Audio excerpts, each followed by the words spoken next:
4장 32절부터 한 절씩 교독하겠습니다. 많은 신도가 다 한 마음과 한 뜻이 되어서 아무도 자기 소유를 자기 것이라고 하지 않고 모든 것을 공동으로 사용하였다.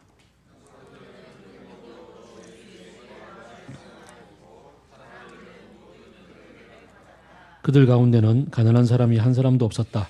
땅이나 집을 가진 사람들은 그것을 팔아서 그 판돈을 가져다가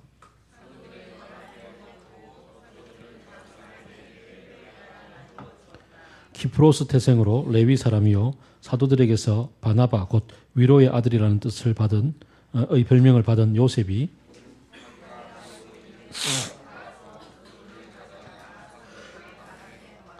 그런데 아나니아라 하는 사람이 그의 아내 삽비라와 함께 소유를 팔아서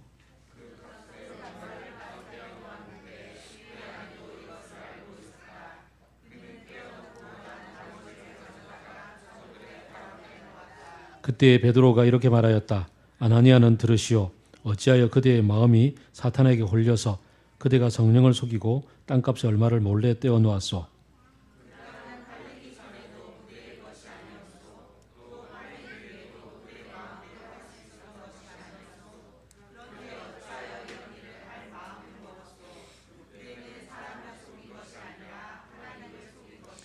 아나니아는 이 말을 듣고 그 자리에 쓰러져서 숨졌다. 이 소문을 듣는 사람은 모두 크게 두려워하였다.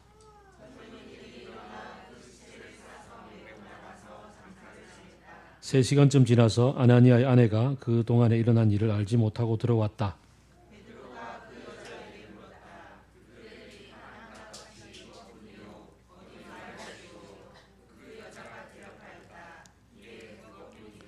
베드로가 그 여자에게 말하였다. 왜 그대들 내외는 서로 공모해서 주님의 영을 시험하려고 하였소. 보시오. 그대 남편을 묻은 사람들이 의 발이 막 문화에 다다랐으니 그들이 또 그대를 메고 나갈 것이요.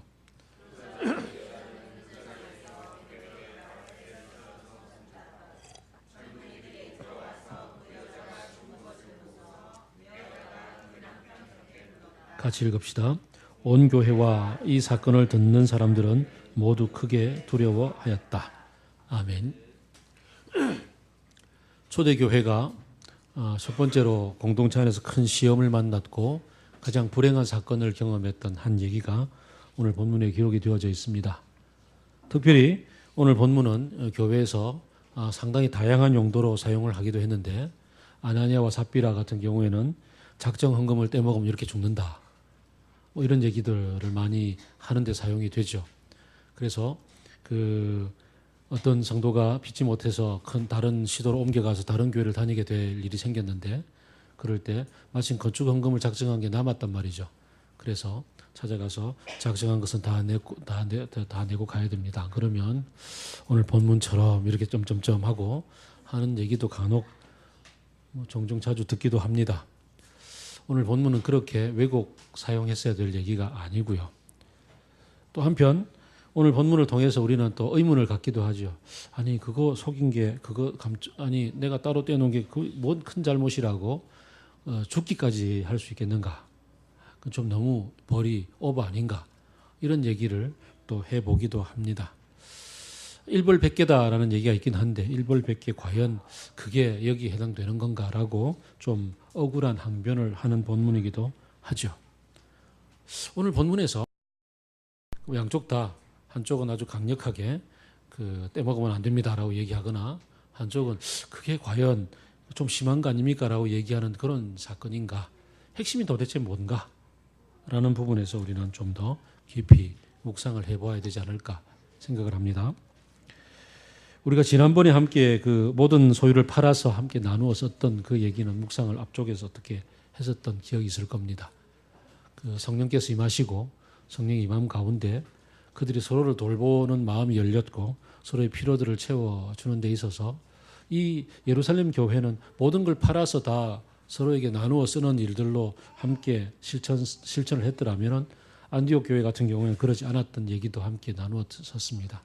그렇다면 오늘 본문 이 4장 32절부터 37절까지 펼쳐지고 있는 얘기는 예루살렘 성도들이 특별히 성령의 감동을 받아서 자기들이 어떻게 형제를 돌아보았는가에 대한 아주 좋은 한 증언이요 간증이다 할 수가 있겠죠. 그래서 모두가 다 이렇게 따라야 되는 건 아니겠지만 그러나 그들은 이 삶을 선택했고 함께 그 삶을 실천했다는 겁니다. 그 중에 이 구브로 사람 그리고 구브로 그러니까 여기 우리 본문에서 키프로스라고 현대말로 번역을 해두었죠. 저 지중해 변에 보면은 그 중간에 아주 큰 섬이 있잖아요. 그 섬 출신으로서 아주 부자였던 것 같아요. 그리고 이름은 요셉이었는데 그 위로를 잘하고 격려를 잘하고 잘 챙겨준다고 해서 별명이 바나바, 위로의 사람이다라고 얘기를 하죠. 그런 것 같습니다. 이 위로의 사람이라는 얘기 잘 들어주고 사람의 상처 주지를 않는 사람이잖아요.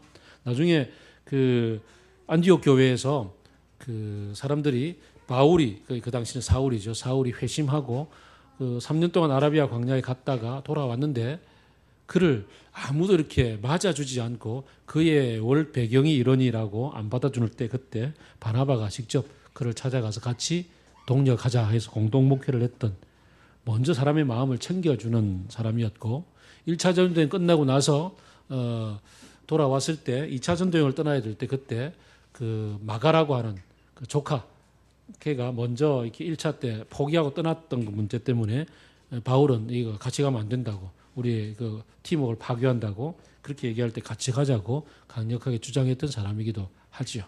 그게 바나바 굉장히 마음이 넓고 서로의 마음을 위로해 줄 줄 아는 사람이었습니다.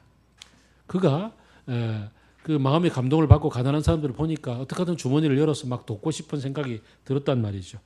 그래서 자기의 가지고 있는 밭을 다 팔아서 사도들의 발 앞에 갖다 놓았고 다 나누어 써자고 얘기를 했습니다.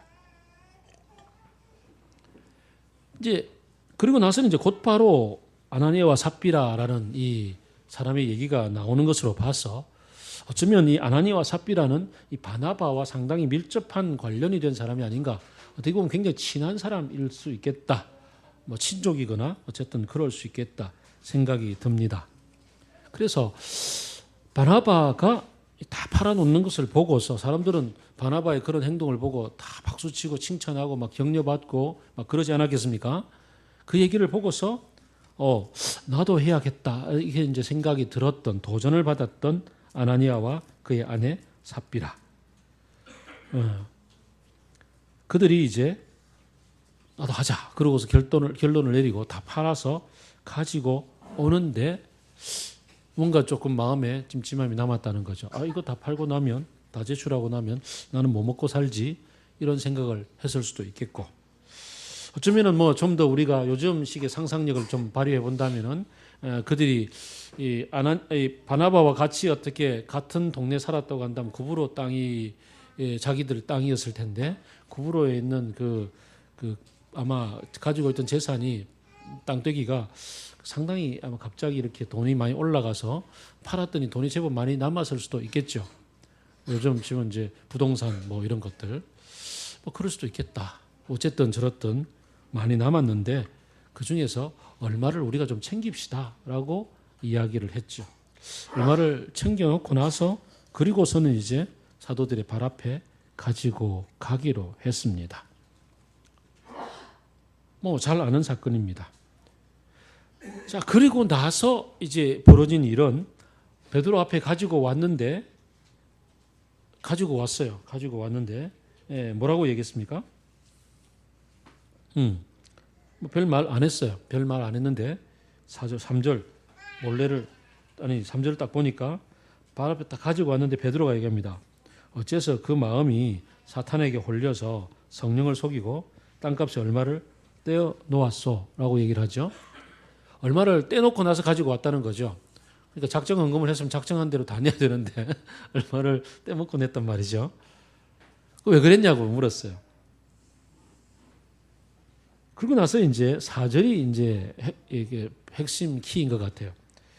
팔기 전에도 당신 마음대로 할 수 있는 당신의 것이었고 팔고 나서도 그 값은 당신 마음대로 할 수 있는 건데 왜 하나님을 속였냐? 사람을 속인 게 아니고 당신은 하나님을 속였다고 얘기를 하죠.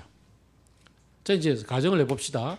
베드로의 이 얘기를 하면은 이 아나니아가 이 아나니아가 이걸 들고서 와서 이제 사도 앞에 딱 주면서 팔아서 100만 원이 값을 받았는데요. 그 중에 10만 원은 우리가 생활비로 좀 남겨두고 90만 원을 가지고 왔습니다. 했으면 죽었을까요? 안 죽었을까요? 네? 그랬으면 안 죽었다는 얘기죠. 안 죽었다는 얘기입니다. 근데 이게 땅값이 전부입니다 하고 이렇게 가져왔기 때문에 죽었다는 얘기죠. 자, 가정 두 번째. 바나바가 이렇게 땅을 다 팔아서 갖다 놓는 걸 보고서 그 다음에 마음에 도전은 됐는데 그렇지만 우리는 값을 다 팔 수는 없을 것 같아요. 우리는 내어놓을 수 없을 것 같아요 하고 사실대로 그러니까 자기의 마음에 드는 대로 이 베드로 앞에서 우리는 다음 기회에 또 마음이 생기면 모르겠지만 지금은 조금 힘들겠습니다라고 얘기를 했더라면 죽었을까요? 안 죽었을까요? 이래도 안 죽었을 거란 말이죠.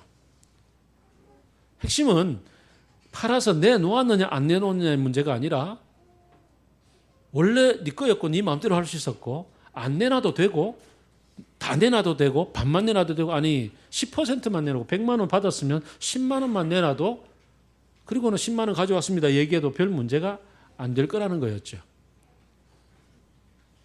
핵심의 문제는 이게 전부인 것처럼 포장을 했다는 거죠. 내가 모든 것을 팔아서 내놓겠습니다라고 마음을 표현했고 그리고는 가지고 와서 이게 전부입니다라고 표현을 했다는 거죠. 여기에서 이제 문제가 되는 거죠. 자, 그러면은 말이죠. 이제 왜 사람들은 사도들 발 앞에 모든 재산을 가지고 와서 팔아서 특히 바나바 왜 다 내어놓았을까요? 그리고 아나니아와 삽비라는 왜 팔아서 내놓자라고 결정을 했을까요? 이 둘 차이는 뭘까요? 우리는 오늘 이 32절부터 37절 사이에서 는 그 얘기가 안 나옵니다만은 원래 이 첫 출발을 했던 사도행전 2장을 한번 볼까요? 바로 앞에 있죠. 2장을 가게 되면 43절을 보게 되면 2장 43절 다 같이 읽어보겠습니다. 시작.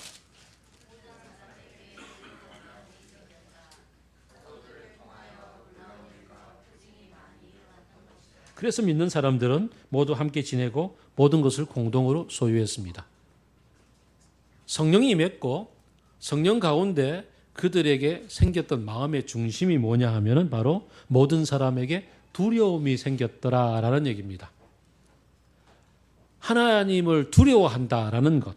이 두려움이라는 것은요. 뭔가 벌 받을까 봐 벌벌 떠는 두려움도 있겠죠. 두려움이라는 단어 속에는. 그런데 이 두려움은 성경의 다른 우리가 굉장히 익숙한 다른 용어로 바꾼다면은 경외함이다라고 바꿀 수가 있을 거예요. 하나님을 경외한다. 하나님을 경외한다. 이게 영어로 fear라고 얘기하는 수도 있고 aw라고 얘기할 수도 있는데 아마 aw에 해당될 수도 있겠지만 그것만으로도 번역이 조금 덜 될 것 같아요. 하나님 앞에서 두려워하는 마음은 하나님이 나를 죽일까 봐 벌벌 떠는 어떤 두려움이라기보다는 원래 하나님이 우리에게 주시고자 했고 원래 창조했을 때 아담과 하와가 가졌던 하나님의 하나님됨을 인정하는 것. 예수님이 이 땅에 오셨던 목적도 바로 그거죠. 너희가 나를 보고 나를 경외할 때 너희는 아버지를 경외하는 것이다. 나를 존중하는 자는 아버지를 존중하는 것이다. 라고 이야기하는 거죠. 하나님은 우리를 만드셨을 때에 창조하실 때 사랑으로 창조하셨고 사랑의 관계 속에서 예수님은 그 당시에 이스라엘 사람들이 감히 두려워서 그 이름을 부를 수조차도 없어서 하나님이라는 구약의 단어에다가 그 자음만 쓰고 모음을 붙이질 않았어요. 그 이름을 부르면은 큰일 날까 봐. 우리에게 가장 익숙한 그 현대 버전으로 한다면은 그 해리포터에서 이름을 부르면 안 되는 그 사람 할 때 나오잖아요. 왜 안 됐습니까? 이름을 부르면 부르는 즉시 그가 진노하여서 그를 아바다케다브라 이러고 이제 딱 할 거기 때문에 그런 거죠. 그래서 두려워서 못 불렀다고. 이름을 부르면 안 되는 그 사람이라고 얘기했다고요. 그래서 히브리어 자음만 딱 써. 이렇게 자음만 여러분 이렇게 읽어야 되겠지. 자음만 쓰고 모음을 빼먹었어. 그리고는 이름을 부를 때는 아도나이 주라고 불렀다고요. 주. 그래서 이제 주대 사람들이 이름을 부를 때 합쳐보자 그래서 자음에다가 모음을 붙이니까 아도나이의 모음을 붙이니까 우리식으로 하면 여호와. 아마 저 이스라엘 사람들의 발음을 정확하게 부르면은 야훼 이렇게 되는. 그래서 만든 단어가 야훼거나 여호와예요. 아마 추측해서. 그런 경외감, 그런 두려움이 아니란 말이죠. 하나님은 예수님이 이 땅에 오셔서 그렇게 두려워해서 이름조차 못 불렀던 사람들 앞에서 감히 뭐라 불렀냐면은 아빠라고 불렀단 말이죠. 하나님을 향해서 아빠라 부르고 아빠 사랑해요라고 얘기하는 이 다정다감함, 그냥 품에 그냥 안길 수 있는 그런 모습, 그런 사랑의 친밀감으로 다가갔는데 그 다가감 속에 존재하는 하나님의 하나님 되심으로서의 인정함. 예수님이 아버지를 아빠라고 부르면서조차도 아버지의 권위를 넘어서서 아버지를 무시하거나 아버지를 막대하거나 그러지 않고 아버지의 아버지 되심을, 하나님 되심을 깊이 존중했던, 가장 강력하게 마음속에 깊이 담아내었던 것. 곳곳에서 그 표현들이 있잖아요. 아버지께서 주신 사람들을 버리지 않았고 지켰나이다. 아버지의 뜻을 저는 이루러 왔나이다. 아버지께서 하라고 하신 일들만 저는 하나이다. 시키지 않는 일을 하지 않습니다.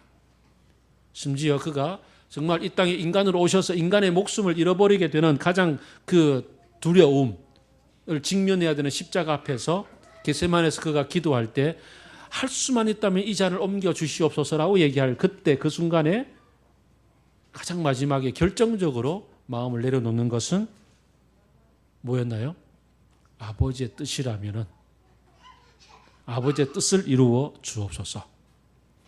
그래서 지난 우리 금요일 날 우리 큐티 묵상했던 본문에서 누가복음에서 우리에게 기도를 가르쳐 주소서라고 할 때에 맨 먼저 얘기했던 게 아버지의 뜻이 하늘에서와 같이 땅에서 이루어지게 하여 주옵소서라고 강력하게 얘기하는 거죠. 우리가 우리의 기도하러 나아가는 모든 자세 가운데서 가장 먼저 기도하러 갈 때마다 필요한 것, 우리에게 마음에 가장 현재 지금 답답하고 어려운 것들, 주여 이거 주시옵소서라고 얘기하러 가는 주님은 그 기도의 맨 첫 문장을 뜻이 하늘에서와 같이 아버지의 뜻이 내 삶 속에, 내 생활 속에 이루어지게 하여 주옵소서라고 기도를 한단 말이죠. 예수님의 이 기도는 또 다른 곳에서는 또 다른 이들에게 펼쳐지는데 바로 그 예수님의 어머니 마리아에게 이루어지죠. 예수님의 마리아에게서 그 놀라운 경외감을 볼 수가 있습니다. 무엇이었나요? 그가 처녀로서 천사가 나타나서 아버지의 뜻이 이것이다, 하늘 아버지의 뜻이 이것이다라고 주었을 때 처녀로서 받아들이기 힘든 그 얘기를 들었음에도 불구하고 그는 주의 계집종이오니 주의 뜻이 이루어지게 하여 주소서. 피아트 미히라고 얘기를 하죠. 이런 받아들임 속에 바로 이 경외감이 묻어나는 거죠. 아빠라고 이렇게 친밀하게 다가가면서도 아버지에 대해서 존경하는 마음, 아버지를 존중하고 아버지라는 이 존재 자체를 받아들이고 그분의 뜻을 깊이 내 삶 속에 새기는 것. 그게 바로 이 구약에 수없이 나타나는 원래 창조되었을 때 하나님이 우리에게 기대하셨던 그 경외감이라는 거죠. 성령께서 우리에게 임하셔서 예수 그리스도의 십자가를 통해서 우리에게 주시기를 원하시고 회복시키기를 원하셨던 그 마음이 바로 하나님의 하나님 됨을 받아들이는 것. 그래서 성령께서 우리에게 찾아오셨을 그때에 이 초대 교회 성도들에게 마음에 가장 먼저 일어났던 일이 바로 하나님의 하나님 됨을 깊이 받아들이는 거죠. 친밀하게 다가가면서도 깊이 있게 그냥 사랑해하고 뛰어가서 안기면서도 하나님의 그 뜻이 내 마음속에 펼쳐지고 이루어지기를 원하는 그 마음을 받아들이고 그 마음을 가지고서 하나님을 바라보고 그 마음으로 이웃을 바라보게 될 때 내 삶의 모든 것들이 바로 하나님의 것이요 하나님의 그 이 마땅히 존중받아야 될 하나님의 그 형상이 이웃들 속에 존재하는 것임에도 불구하고 그들에게 뭔가 필요 부족하거나 모자라거나 이런 것들을 보게 될 때 너무나 당연히 내 주머니를 다 틀어서 그냥 갖다 내놓는 일들을 하게 되었다는 겁니다. 자연스럽게 흘러나오는 거죠. 이웃들 삶 속에 이렇게 어떻게 함께 나누어 써야 될 것인지 이웃들을 바라보면서 경외감을 가지고 하나님의 마음으로 이웃들을 바라볼 때 흘러나옴이 있었다는 거죠. 거기에 비하면 이 아나니아와 삽비라는 하나님을 경외하는 마음에 다 닿지를 못한 거죠. 단지 그의 눈에는 옆 사람들만 보인 거예요. 옆 사람들만 보이고 저 사람보다는 내가 좀 더 경건하게 보이고 싶고 좀 더 잘해 보이고 싶은 이런 표현들이 더 앞섰던 거고 왜 옆 사람들이 왜 바나바가 그렇게 마음을 썼고 털어내어 놓았는지에 대한 핵심 중심을 보지 못했다는 얘기입니다. 서울시를 하나님께 올려드립니다라고 얘기는 했을지 몰라도 그러나 서울시를 올려드린다는 게 도대체 뭘 뜻하는지에 대한 가장 중요한 핵심 하나님의 마음을 몰랐던 한 분처럼 이 시대를 살아가면서도 우리는 하나님의 마음에 거기에 와 닿지 못하고 겉만 살아갈 수도 있다는 얘기입니다. 우리의 오늘 찬양했던 삶의 작은 일에도 그 마음을 알기를 원하네라고 얘기했을 때 삶의 작은 일들 속에 하나님의 마음을 알아차리는 그걸 우리가 제일 핵심으로 삼아야 될 거라는 거죠. 오늘날 우리들이 하나님을 알아가는 마음, 하나님의 마음에 맞닿아서 거기에 풍성하게 젖어드는 어떤 경외감을 갖기를 원해서 여러 가지 훈련들을 하는데 그 훈련을 요즘 다른 말로 많이 바꾸어서 영성의 훈련이다, 경건의 연습이다, 혹은 제자 훈련이다 이런 얘기를 많이 할 수가 있어요. 그런데 이런 훈련, 큐티 훈련도 되고 세계관 훈련도 되고 우리 13주 동안 하는 풍삼기 훈련도 되지만 그 풍삼기 훈련이나 기타 많은 훈련이라는 단어를 썼을 때 그때 우리에게 찾아오기 쉬운 것 중에 하나는 뭐냐면 내가 마치 연습하면 되는 것처럼 물론 연습해서 될 수 있는 영역이 있습니다만은 연습하면 되는 것처럼 생각을 해요. 내가 막 연습하면. 그러나 사실은 이 경외감은 주님이 우리를 사로잡으시고 이른바 성령 충만이라는 단어 속에 포함되어지는데요. 주님의 임재 가운데 내가 젖어들게 될 때, 깊이 그 속에 푹 담기게 될 때, 그럴 때 물들어서 그냥 우러나오는 것인 것 같아요. 물들어서 우러나오는 것. 한편 또 다른 측면에서는 이게 또 다른 왜곡을 낳을 수 있는데 이스라엘 사람들처럼 어떤 거냐면은 그 하나님을 경외한다, 하나님을 존중한다, 하나님을 두려워한다. 그렇기 때문에 이런 건 하면 안 돼. 이런 건 반드시 해야 되라고 이렇게 하나님을 경외하기 위한 어떤 규칙들을 많이 만들면 되는 것으로 생각하기도 쉽습니다. 계명을 지키는 것. 대표적으로 10계명이 되겠죠. 10계명을 지키고 어떤 말라 하라를 지키면 하나님을 경외하는 것이라고 생각하는 착각도 존재합니다. 규칙을 준수해서 하나님을 경외하는 것이 아니라 하나님은 우리 모두에게 모든 것을 다 가능하도록 주셨습니다. 모든 게 다 네 마음대로 할 수 있는 거였다. 아나니아와 삽비라에게 베드로가 했던 얘기가 그거죠. 있었을 때도 네 마음대로 할 수 있었고 팔고 나서 현금화했을 때도 그 모든 것을 네 마음대로 할 수가 있었다. 그러나 네가 놓쳤던 것이 있는데 그건 뭐냐면 성령을 속인 것이다. 성령께서 네 마음속에 가득 자리 잡고 있을 때 그분이 너에게 어떤 존재인지를 알아차렸다면 그분이 너의 마음속에 주셨던 그 감동과 그분의 뜻을 따라 살려고 하는 거기에 네가 충실했더라면 먼저 하나님 앞에 기도했을 것 아니냐. 팔기 전에도 하나님, 공동체가 이렇게 살고 있는데 사실 저는 이걸 팔고 싶은 부분에 있어서 갈등이 생깁니다. 어떡할까요? 라고 먼저 기도하였을 것이고 기도하는 가운데 하나님은 너에게 정직하게 하렴. 팔아도 되고 안 팔아도 돼. 네가 원하는 대로 하렴이라고 여유롭게 너를 받아주셨을 것 아니니. 또 팔고 나서도 마찬가지지. 이거 다 드리고 나면 나 생활비 어떻게 해요? 라고 얘기한다면, 그렇다면 하나님이 너희가 알아서 해. 다 내도 되고 다 안 내도 돼. 네 먹고 싶은 거 먼저 먹어도 돼. 라고 얘기하지 않았겠니? 라고 얘기하는 거죠. 오늘날 우리에게 11조가 한참 페북에서 많이 논쟁이 되죠. 11조는 구약시대의 것이다. 그 신약에는 없는 얘기다. 라고 얘기도 하고, 또 아니다. 11조는 반드시 지켜야 되는 의무다라고 의무를 강조하기도 합니다. 그래서 어떤 교회는 그 집사 임명 기준에 11조를 하느냐 하지 않느냐를 결정을 따지기도 합니다. 물론 중요합니다. 내 주머니가 회개해야 진짜 회개가 한 것이다라는 얘기도 진실의 일부를 담고 있는 얘기입니다. 경제적인 생활을 살아가면서 경제의 문제가 하나님 앞에서 가장 중요한 마지막 마지노선일 때가 있습니다.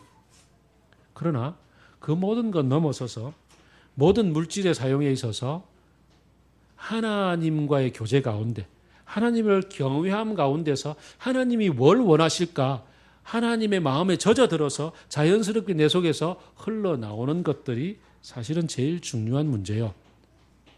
이걸 한다 하지 않는다의 문제를 떠나서 하나님의 마음이 내게 와 닿아서 자연스럽게 누군가의 필요를 보고 누군가의 어떠한 그 도움의 손길이 되기를 원하는 그런 마음으로서 하게 이렇게 드리는 물질의 나눔, 그런 것이 가장 중요할 것 같습니다.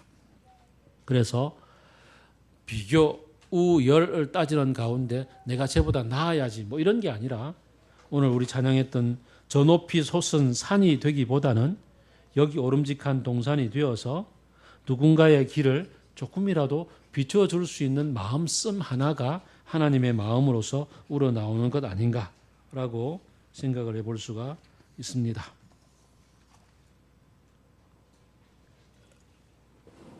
다시 아나니아와 삽비라로 돌아와서 초대교회 성도들을 사로잡았던 가장 핵심은 성령을 통하여서 하나님을 경외하는 마음이 생겼다라는 것이죠. 다른 말로 바꾸면, 사도행전의 버전으로 바꾸면 성령의 충만함과 권능이다라고 할 수가 있습니다. 오직 성령이 너에게 임하시면 너희가 권능을 받고, 실제로 오직 성령이 너에게 임하시니까 성령 충만함을 받고 라는 단어도 교체가 될 수가 있습니다. 오늘 많은 경우에 권능을 받는다라는 얘기를 어떤 두나미스, 능력을 받는 것이다, 파워, 마이티, 올마이티 갓 이렇게 해서 능력을 받는 것이라고 생각을 할 때가 많습니다만은, 그러나 그 어떤 물리적인 능력이 아니라 성령께서 우리를 사로잡으심으로 말미암아서 성령께서 우리를 통하여서 일을 할 수 있도록 내어드리는 상태, 그게 바로 이 성령의 충만함이요 권능이 아닌가. 사실 이 성령의 충만함을 받았다라는 부분에 대표적인 이 예가 아마 광야에서 예수님이 시험을 받았을 때일 것 같아요. 시험을 받았을 때 성령의 충만함으로서 광야로 나갔고 40일 동안 줄였을 때에 그 사탄이 시험을 받았잖아요. 시험을 했고, 그리고는 이기고 나서 성령의 충만함으로 갈릴리로 돌아오셨더라라고 성경은 쭉 얘기해요.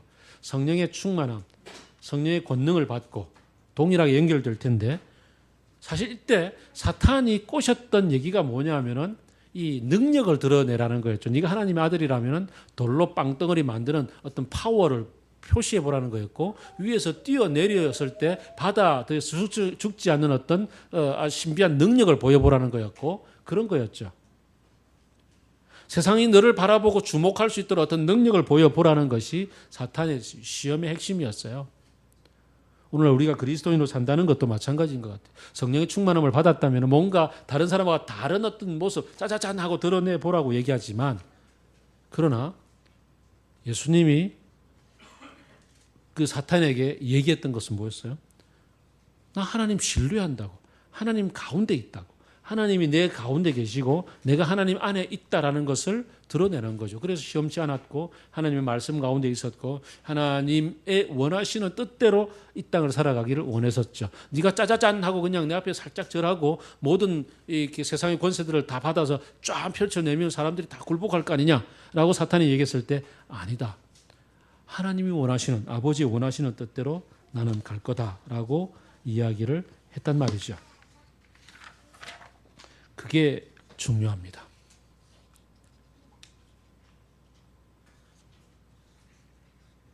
오늘날 우리가 성령의 충만함으로써 이 땅을 살아가면서 공동체를 살아갈 때 사탄은 우리에게 비교 경쟁을 이렇게 촉구하고 옆 사람보다 네가 좀 더 나아야 되지 않겠느냐라고 도전하고 세상에서 네가 뛰어나 보여야 되지 않겠니라고 이런 능력을 갖춰야 되지 않겠니라고 그렇게 우리에게 도전합니다만은, 그러나 성령을 통해서 하나님이 하나님 되심을 바라보고 살아가는 사람들이 될 때 하나님의 눈으로 나를 바라보고 그 충만함 가운데서 하나님이 이끌어 가심을 체험하고 옆에 있는 형제 자매들을 바라보면서 주님의 눈으로 바라보면서 하나님이 그의 인생 가운데 내게 존중을 받듯이 그에게도 존중받기를 원하는 마음으로 권면하기도 하고 가르치기도 하고 나누어 쓰기도 하고 다양한 공동체 살이를 해 나가는 거죠. 다시 한번 말씀을 드립니다마는 사도행전 이 2장에서 4장에 이르기까지의 이 초대교회 예루살렘 교회가 가졌던 모든 것을 팔아서 나누어 썼던 것은 그들이 선택했던 창조적인 공동체 사이의 방식이었습니다. 오늘날 우리의 교회가 이 시대를 살아가면서 이 시대 속에서 어떻게 공동체 살이를 해나갈 것인가, 어떻게 이 가운데 하나님의 이름이 높임을 받고 하나님의 이름이 존중함을 받을 것인가에 대해서 서로를 바라보며 그가 정말 인간답게 되기 위해서는 뭘 해주고 싶은가, 뭘 더 같이 나누었으면 좋겠는가, 이런 문제는 우리에게 속한 문제라는 것, 각자에게 속하고 우리 공동체에게 속한 문제라는 것을 기억하면서 창조적으로 뜻을 발휘해 나갈 때 그때 주님 앞에서 마음의 중심을 붙잡고서 하나님의 이름이 높임을 받기를 원하며 지금 이 순간에 주님의 이름이 높임을 받기를 원하며 주님의 뜻이 우리 가운데 이루어지기를 원하며 그 뜻이 펼쳐지기를 원하나이다 라고 기도하며 서로를 보기를 원합니다. 그러면 보이는 게 있을 거예요. 우선 내 자신에게 무엇이 하나님의 이름이 높임을 받기에 부족한지가 보일 거예요. 그럼 그걸 가지고서 뭐 해야겠어요? 기도하라는 거죠. 주님의 뜻이 이루어지기를 원하나이다. 그리고 옆에 형제자매를 바라보면 주님의 이름이 그에게 높임을 받고 주님의 온전한 형상이 그에게 드러나기를 원할 때 기도부터 하게 될 거고, 그 다음에는 주님 내게 있는 것으로 그에게 어떻게 옷 입혀주면 그가 더욱더 높임을 받고 그에게 하나님의 영광이 드러날까요? 라는 창조적인 고민을 하게 되지 않겠습니까? 그럴 때 이렇게 주머니도 열게 되고 아니면 옷도 사서 입히게 되고 아니면 그냥 같이 말씀을 권면하게 되기도 하고 그를 위해서 뭔가 같이 삶을 살아가게 되는 일들이 펼쳐지는 거죠. 제일 중요한 핵심은 뭐겠어요? 아나니와 삽비라가 이렇게 죽임을 당할 수밖에 없었던 핵심은 성령을 속였던 거죠. 내 마음에 계시는 성령을 무시했던 거란 말이죠. 내 안에 계시는 하나님을 무시하기까지 내가 더 많이 드러나서는 안 되겠구나. 내 마음에 계신 성령을 쫓아서 순종하며 그분이 높임을 받기를 원하는 그런 길로 함께 가기를 원합니다. 참 두렵고 떨리는 아주 핵심, 어떻게 보면 빌립보서 2장이 얘기하는 두렵고 떨림으로 너희 구원을 이루라라고 얘기할 때 두렵고 떨림의 핵심이 바로 여기에 그림으로 드러나 있는 거죠. 아, 성령을 속였다가 이렇게 되는 거구나. 실제적인 죽음을 맞이하는 거구나. 성령께서 침묵하시다가 안 되면은 성령의 소멸이라고 표현하는 것처럼 성령의 떠나시는 상황이 이런 죽음이구나. 나는 이런 우리의 이 핵심을 한번 잘 붙잡고서 그 반대로 친밀한 하나님께 나아가서 친밀하다 못해 내가 그를 무시하는 것이 아니라 친밀함에도 불구하고 그분을 존중하고 그분을 마음의 중심에 딱 두고 그분의 뜻이라면 이라고 쫓아가는, 그게 바로 자유 안에서 주시는 참된 하나님의 섬김, 하나님을 존중함, 하나님을 찬양함이 아닌가 생각해 봅니다. 진리가 너희를 자유케 하리니 라고 얘기할 때 이 모든 것이 우리에게 다 가능한 자유 속에서 누리는 진짜 마음의 중심을 붙잡기를 원합니다. 기도하겠습니다.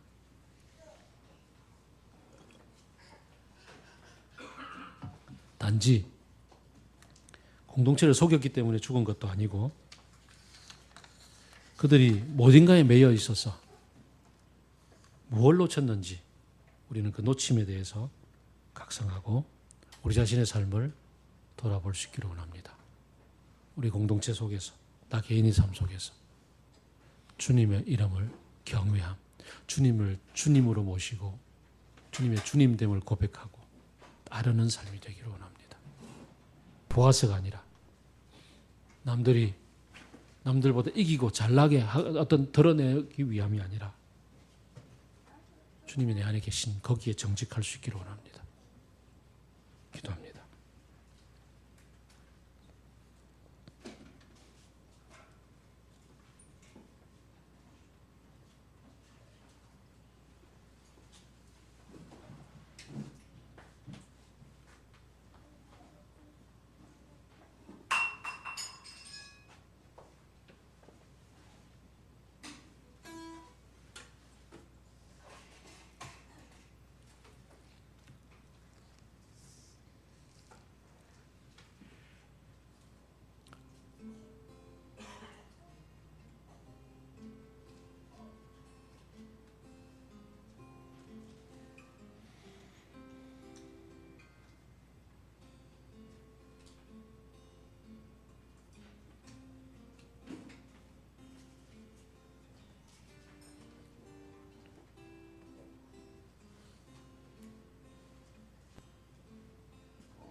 주님의 이름이 높임을 받기를 원합니다.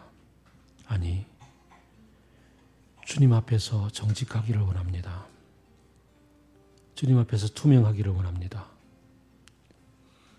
주님께서 내 삶의 온전히 주인 되시며 영광을 받아 주옵소서. 아니, 주님의 영광으로 온전히 나를 사로잡아 주옵소서. 주님의 거룩함으로 나를 덧입혀 주옵소서. 주님의 사랑의 마음으로 내 삶을, 이웃을, 세상을 바라보게 하여 주옵소서. 자유롭게 모든 것을 할 수 있는 가운데 주님의 마음이 내 삶을 움직이는, 이웃을 향해 뻗어나가는 내 마음의 가장 중심이 되게 하여 주옵소서. 그렇게 공동체를 살게 하시고 그렇게 이웃을 만나고 내 삶을